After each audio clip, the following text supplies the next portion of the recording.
जननी जन्म सौख्यानां वर्धनी कुल संपदां पदवी पूर्व पुण्यानां लिख्यते जन्म पत्रिका गजाननं भूतगणादिसेवितं कपितजम्बो फलसारभक्षितम् उमासुतं शोकविनाशकारणं नमामि विघ्नेश्वर पादपङ्कजम् आदित्याय च सोमाय मंगलाय बुधाय च गुरु शुक्र शनिभ्यश्च राघवे केतवे नमः.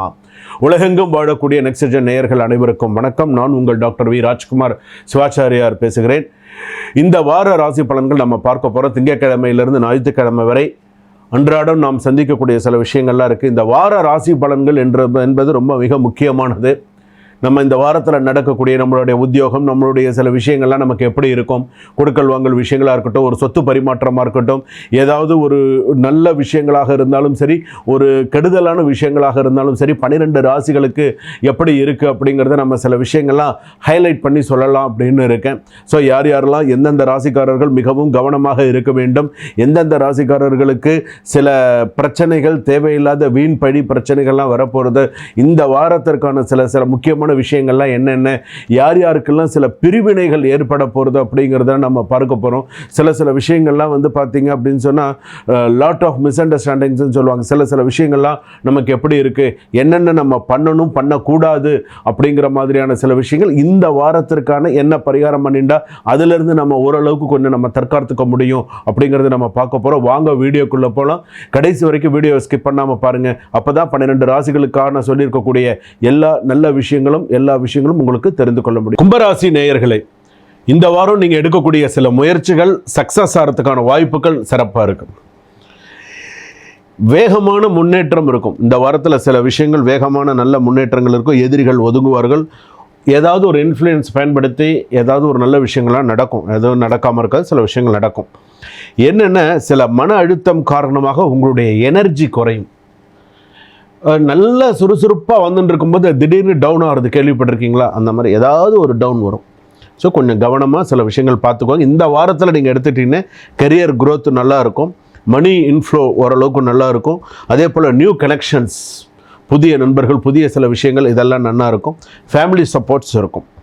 நெகட்டிவ் ஆஸ்பெக்ட்ஸ் அப்படின்னு எடுத்துக்கும் போது வந்து பார்த்திங்கன்னா லோன் இஎம்ஐ ஸ்ட்ரெஸ்ஸு அதிகமாக இருக்கும். கடன் ஸ்ட்ரெஸ்ஸு தான் உங்களுக்கு அதிகமாக இருக்குமே தவிர கடன், உடல்நிலை இது ரெண்டுமே கொஞ்சம் அதிகமாக இருக்கும். 3வது திருமண வாழ்க்கை, இது 3மே கொஞ்சம் ஸ்ட்ரெஸ் கொடுக்கும். அதிக யோசனை பண்ணுவீங்க. ஸ்லீப்பிங் டிஸ்டர்பன்ஸ் அதிகமாக இருக்கும், தூங்க முடியாது. வேலை பளு அதிகமாக இருக்கும். ஆனால் உங்களுடைய அவுட்புட் வந்து பார்த்திங்கன்னா நல்ல அமோகமாக இருக்கும், கவலைப்படாதீங்க. நியூ ப்ராஜெக்ட் வந்து பார்த்திங்கன்னா நல்ல ரெஸ்பான்சிபிலிட்டி இருக்கும், நல்ல ஒரு திருப்பு முனையாக அமையும், நல்லா இருக்கும். ப்ரொமோஷன், இன்க்ரிமெண்ட், சில விஷயங்கள்லாம் இந்த வாரத்தில் ஏதாவது நல்ல விஷயங்கள்லாம் நடக்கிறதுக்கான வாய்ப்புகள் நல்லா இருக்குது. பெண்கள் பொறுத்த அளவுக்கு சில விஷயத்தில் கவனமாக பேசுகிறது நல்லது. ஓன் பிஸ்னஸ் பண்ணக்கூடிய பெண்கள், ஐடியில் இருக்கிறவங்க, சேல்ஸில் இருக்கக்கூடிய பெண்கள்லாம் கொஞ்சம் கவனமாக இருக்கிறது நல்லது. நல்ல நேரம் தான் இருந்தாலும் இப்போ நான் சொல்லியிருக்கிற பர்சன்ஸ் எல்லாம் கொஞ்சம் கவனமாக இருக்கிறது நல்லது. ஃபேமிலி சப்போர்ட்ஸ் இம்ப்ரூவ் ஆகும். லோன் பெண்டிங் இஷ்யூலாம் கொஞ்சம் கிளியர் ஆகிறதுக்கான வாய்ப்புகள் இருக்குது. ஹஸ்பண்ட் அண்ட் ஒய்ஃப் மிஸ் அண்டர்ஸ்டாண்டிங்லாம் இல்லாமல் ஓரளவுக்கு கொஞ்சம் சுமூகமாக போகிறதுக்கான வாய்ப்பு இருக்குது. என்னென்னா ஒரு சின்ன ஒரு விஷயம் பார்த்துக்கோங்க, மனசாட்சி பாதிக்கும். ஒரு ஃபேமிலி கமெண்ட் வரலாம், இக்னோர் செய்யவும் ஞாபகம் வச்சுக்கோங்க நான் சொன்ன ஒரு விஷயத்தை. அதே போல் வந்து பார்த்திங்கன்னா லவர்ஸுக்கெல்லாம் வந்து பார்த்திங்கன்னா ஒரு பாசிட்டிவான மூவ்மெண்ட் இருக்கும். எமோஷனல் மெச்சூரிட்டி அதிகரிக்கும். சிங்கிள்ஸுக்கெல்லாம் நியூ ரிலேஷன் சான்ஸ் கிடைக்கும். எத்தனை நாளைக்கு தான் சாமி நாங்களும் சிங்கிள்ஸாக இருக்கிறது, எங்களுக்கும் கல்யாணம் பண்ணிக்கணும்னு ஆசை இருக்காதா அப்படின்னு சொல்லுவாங்க. அதே மாதிரி சொல்கிற மாதிரி சீக்கிரமாக அவங்களுக்கு வந்து கல்யாணம் ஆகணும் அப்படிங்கிற மாதிரியான ஒரு விஷயம் நடக்கணும் இல்லையா? எவ்வளோ நாளைக்கு தான் சிங்கிளாக இருக்கிறது, அதுக்கான ஒரு வருத்தம் இருக்கும் இல்லையா? அது இந்த வாரத்தில் அந்த மாதிரி ஏதாவது ஒரு பேசுகிறதோ சொல்கிறதோ அந்த மாதிரி ஏதாவது ஒரு விஷயங்கள் நடக்கிறதுக்கான வாய்ப்புகள் வரும். பாஸ்ட் லவர் வந்து கான்டாக்ட் டிஸ்டர்ப் செய்யறதுக்கான வாய்ப்புகள் இருக்குது. ப்ரெசண்ட்லேயே லவர் இல்லை, பாஸ்ட் லவர் வந்தால் என்ன வராட்டா என்ன அப்படிங்கிற மாதிரி சில விஷயங்கள் இருக்கும். ஆனால் சில பேர் மனம் திருந்தி வரவங்களும் இருப்பாங்க. அதாவது ஒருத்தர் தப்பு செஞ்சுட்டு போகிறாங்கன்னு வச்சுக்கோங்களேன், அந்த தப்பை உணர்ந்து திரும்ப வராங்க அப்படின்னு சொன்னால் சில பேருக்கு ஏற்றுக்கொள்ளக்கூடிய மனசு இருக்கும், சில பேருக்குள்ள ஏற்றுக்கொள்ளக்கூடிய மனசு இருக்காது. ஏன்னா அந்த அளவுக்கு அந்த பாதிப்பு, அந்த ரணம் ஒரு மனுஷனை ரொம்ப பாதிக்கும். அதாவது நீங்கள் பலார்னு ஒரு அரைஞ்சிட்டா கூட அந்த நிமிஷம் அந்த வலி மறந்துடும்.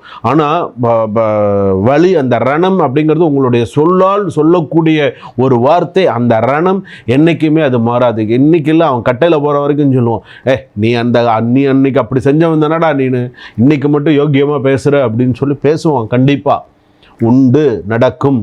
அதனால் சில விஷயங்கள்லாம் நீங்கள்லாம் இப்படி தான் இருக்கணும்னா இப்படி கொஞ்சம் சில விஷயங்களை கொண்டு போங்க. மறப்போம் மன்னிப்போங்கிறது சில பேருக்கு அந்த குணம் உண்டு, சில பேருக்கு அந்த குணம் கிடையாது. ஆமாப்பா இவனெல்லாம் மன்னிச்சு என்னத்தை ஆக போதுப்பா அப்படின்ட்டு போயிடுவோம். அது மாதிரி சில விஷயங்கள்லாம் வந்து இந்த கும்பராசிக்காரர்கள் சில விஷயங்கள்லாம் இந்த வாரத்தை பொறுத்த அளவுக்கு இந்த சொத்து விஷயங்கள் மற்ற விஷயங்கள் எல்லாம் கொஞ்சம் கவனமாக இருங்க. கும்பராசி பொறுத்த அளவுக்கு இந்த வாரத்தில் எடுத்தணும்னு சொன்னால் பெருமாள் கோயிலுக்கு போயிட்டு வாங்க. டைம் கிடச்சிதுன்னு பெருமாள் கோயிலுக்கு போயிட்டு எந்த பெருமாளாக இருந்தாலும் போயிட்டு ஒரு நெய் தீபம் ஏற்றி அர்ச்சனை பண்ணிட்டு வாங்க. டைம் கிடச்சிதுன்னா நந்திக்கு சிவன் நந்தி இருக்குல்ல, நந்திக்கு பாலாபிஷேகம் பண்ணுங்கள், விபூதி இட்டுக்கோங்க. முடிஞ்சால் கோவிலில் இந்த வாரத்தில் சிவனுக்கு அபிஷேகம் பண்ணுறாங்கன்னா விபூதி பேக்கெட் வாங்கி கொடுங்க. நல்லது. சுபம். வாழ்க வளமுடன்.